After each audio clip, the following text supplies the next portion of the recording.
കർത്താവിൽ പ്രിയരെ, വളരെ അനുഗ്രഹിക്കപ്പെട്ട മറ്റൊരു ദിവസം കൂടി സ്വർഗീയ പിതാവ് നമുക്ക് ദാനമായി തന്നല്ലോ. ഇന്നത്തെ ദിവസം നിങ്ങളുടെ കണക്കുകൂട്ടലുകൾക്കൊക്കെ അപ്പുറമായി ദൈവത്തിന്റെ വലിയ അത്ഭുതം നിങ്ങളുടെ ജീവിതത്തിൽ സംഭവിക്കട്ടെ എന്ന് ഞാൻ പ്രാർത്ഥിക്കുന്നു. അവൻ നിങ്ങൾക്കായി കരുതുന്നതാകിയാൽ നിങ്ങളുടെ സകല ചിന്താഭാരവും അവന്റെ മേൽ ഇട്ടുകൊള്ളുവീൻ എന്ന ദൈവത്തിന്റെ വചനപ്രകാരം എല്ലാ ആകുലതകളും ദൈവത്തിങ്കിൽ ഏൽപ്പിച്ചിട്ട് സന്തോഷത്തോടെ ഈ ദിവസത്തിന്റെ തുടർ നിമിഷങ്ങൾ നമുക്ക് ദൈവത്തിന്റെ സന്നിധിയിലായിരിക്കാം. തുടർന്നുള്ള നിങ്ങളുടെ ജോലി കാര്യങ്ങളിലും പ്രവർത്തന മേഖലകളിലുമൊക്കെ ദൈവ സാന്നിധ്യം നിറഞ്ഞു നിൽക്കട്ടെ.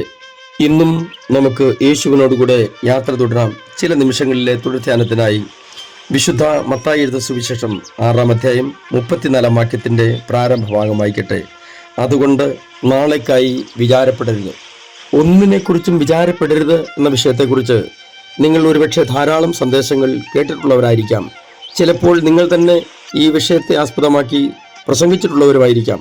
എന്നാൽ ചില പ്രത്യേക സാഹചര്യങ്ങളിൽ നമ്മൾ പ്രസംഗിക്കുന്ന വചനത്താൽ തന്നെ നമ്മൾ പരീക്ഷിക്കപ്പെടും. അതായത് വചനം നമ്മളെ പരീക്ഷിക്കുമെന്നല്ല, ഒന്നിനെക്കുറിച്ചും വിചാരപ്പെടരുത് എന്ന് പ്രസംഗിച്ചു കഴിഞ്ഞിട്ട് അല്പസമയം കഴിയുമ്പോഴായിരിക്കും നമ്മളെ ഏറ്റവും കൂടുതൽ ഭാരപ്പെടുത്തുന്ന ചില വിഷയങ്ങൾ നമ്മുടെ നേരെ വരുന്നത്.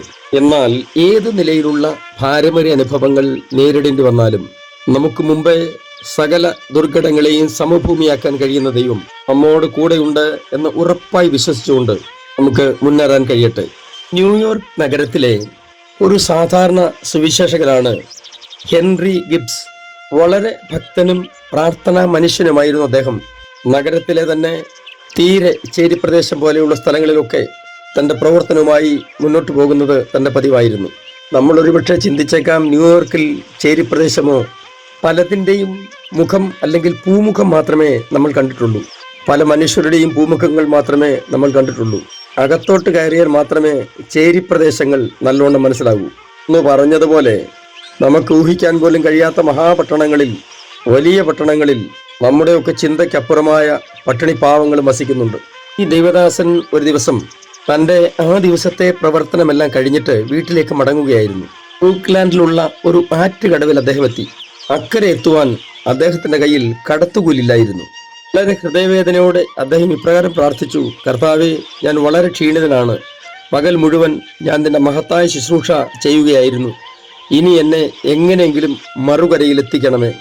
പ്രാർത്ഥനയ്ക്ക് ശേഷം അദ്ദേഹം കണ്ണു തുറന്നത് എൻ്റെ മുമ്പിൽ തിളങ്ങിക്കിടക്കുന്ന ഒരു നാണയത്തൊട്ടിലേക്കായിരുന്നു. കടത്തുകൂലി കൊടുക്കുവാൻ ആ പണം മതിയായിരുന്നു. ദൈവം തൻ്റെ മക്കളുടെ ഏറ്റവും ചെറിയ ആവശ്യങ്ങൾ പോലും നിറവേറ്റുന്നതിൽ ശ്രദ്ധാലുവാണ് എന്ന് നമ്മൾ മറന്നു പോകരുത്. നമ്മുടെ വലിയ വിഷയങ്ങൾ മാത്രമല്ല, ഏറ്റവും ചെറിയ കാര്യങ്ങളിൽ കൂടി കർത്താവ് ശ്രദ്ധാലുവാണെന്ന് നമ്മൾ മനസ്സിലാക്കേണ്ടിയിരിക്കുന്നു. എന്നാൽ നമ്മുടെ അടിയന്തര ഘട്ടങ്ങളിലൊക്കെ ദൈവം എങ്ങനെയാണ് പ്രവർത്തിക്കുന്നതെന്ന് നമുക്കറിയില്ല. അതുകൊണ്ടാണ് അധികമായി വ്യാകുലപ്പെടുന്നത്. എന്നാൽ നിരന്തരമായ ദൈവിക കരുതൽ അനുഭവിച്ചിട്ടുള്ള ഏതൊരാളും ഒരു കാരണവശാലും വ്യാകുലപ്പെടില്ല. അവർക്ക് നല്ല ബോധ്യമുണ്ട് ദൈവം തൻ്റെ ജനത്തെ നടത്തുന്ന വിധങ്ങളും വഴികളുമൊക്കെ. നമുക്ക് തീരെ കഴിവില്ല എന്ന് സമ്മതിക്കുമ്പോൾ, നമ്മളെ കൊണ്ടൊന്നും നടക്കത്തില്ല എന്ന് നമുക്ക് തന്നെ ബോധ്യമാകുമ്പോൾ ദൈവം തൻ്റെ സർവശക്തി വെളിപ്പെടുത്താതിരിക്കില്ല. അത് നമ്മുടെ ജീവിതത്തിൽ അത്ഭുതമായി പരിണമിക്കുമ്പോൾ തന്നെ അത് അറിയുന്നവർക്കും കാഴ്ചക്കാർക്കും കേൾവിക്കാർക്കുമൊക്കെ അത് മഹാത്ഭുതമായി മാറും. നിങ്ങളെയും ഒരു അത്ഭുതം കാത്തിരിക്കുന്നുണ്ട്. വിശ്വസിക്കുമെങ്കിൽ ഈ ദിവസങ്ങളിൽ അധികം വ്യാകുലപ്പെടാതെ ആ വിഷയം ദൈവകരങ്ങളിൽ കൊടുത്ത് പ്രാർത്ഥനാ നിരതരായി തന്നെ മുന്നേറുക. ഒരു കാരണവശാലും പരാജയ ചിന്തകൾ നിങ്ങളെ അലട്ടുവാൻ അനുവദിക്കരുത്. നമുക്കറിയാമല്ലോ, ചെങ്കടലിന്റെ തീരത്തെത്തിയ മോശയും സംഘവും അക്ഷരാർത്ഥത്തിൽ നിസ്സഹായരായിരുന്നു. എന്ത് ചെയ്യണമെന്ന് യാതൊരു ഊഹവുമില്ല. എന്നാൽ അവർക്കൊരു കാര്യം മനസ്സിലായില്ല: ഈ ചെങ്കടൽ വറ്റിച്ച് ഈ ജനത്തെ അക്കരെ കടത്തേണ്ടത് ദൈവത്തിന്റെ കടമയായിരുന്നു, ദൈവത്തിന്റെ പദ്ധതിയായിരുന്നു എന്നുള്ളത്. അത് തിരിച്ചറിയുമായിരുന്നെങ്കിൽ മോശ നിലവിളിക്കില്ലായിരുന്നു, ജനം പിറുപിറുക്കില്ലായിരുന്നു. നമ്മുടെ പല നിലവിളിയുടെയും പിറുപിറുക്കലിന്റെയും ഒക്കെ പിന്നിൽ നമ്മുടെ അവിശ്വാസമാണ്. മോശയുടെ ചെറിയ പ്രാർത്ഥനയ്ക്ക് ദൈവം മറുപടി കൊടുത്തപ്പോൾ ചെങ്കടലിൽ അത്ഭുതം നടന്നു. അവർക്ക് കടന്നു പോകുവാനുള്ള വഴി അവിടെ ഒരുക്കപ്പെട്ടു. ഇവർ കടന്നുപോയ വഴിയിൽ കൂടി തന്നെ വന്ന് ഇവരെ തിരിച്ചു കൊണ്ടുപോകാനും ആക്രമിച്ച് കീഴ്പ്പെടുത്തുവാനും നശിപ്പിക്കുവാനുമായി ശ്രമിച്ച ശത്രു സൈന്യത്തെ അതേ ചെങ്കടലിൽ മുക്കിക്കളഞ്ഞു എന്നാണ് ദൈവത്തിന്റെ വചനം നമ്മൾ പഠിക്കുമ്പോൾ മനസ്സിലാക്കുന്നത്. നോക്കൂ പ്രിയരെ, ഓരോ പ്രാർത്ഥനയും ഓരോ അത്ഭുതങ്ങൾ കൊണ്ടുവരും. നമ്മൾ ഒരുപക്ഷെ വിചാരിച്ചേക്കാം, ഞാൻ അത്ര വലിയ പ്രാർത്ഥനക്കാരനൊന്നുമല്ല, ഞാൻ വലിയ പ്രാർത്ഥനക്കാരത്തിയൊന്നുമല്ല. ആളുടെ വലിപ്പമോ പ്രാർത്ഥനയുടെ ദൈർഘ്യമോ ഒന്നുമല്ല ദൈവം നോക്കുന്നത്. തന്റെ മക്കളുടെ ആവശ്യങ്ങളും അത്യാവശ്യങ്ങളുമാണ് ദൈവം പരിഗണിക്കുന്നത്. ഈ ചൂളയിൽ ഒരു നാലാമൻ വെളിപ്പെടുമെന്ന് സ്വപ്നത്തിലെങ്കിലും വിചാരമുണ്ടായിരുന്നെങ്കിൽ അവർ ശദ്രക്കിനെയും മേശക്കിനെയും അബേദ്നെഗോവിനെയും തീയിൽ എറിയില്ലായിരുന്നു. സിംഹങ്ങളുടെ വായടയ്ക്കുന്ന ദൂതനുണ്ടെന്ന് അവർക്ക് ബോധ്യപ്പെട്ടിരുന്നെങ്കിൽ അവർ ദാനിയേലിനെ സിംഹങ്ങളുടെ ഗുഹയിലേക്ക് എറിഞ്ഞു കൊടുക്കില്ലായിരുന്നു.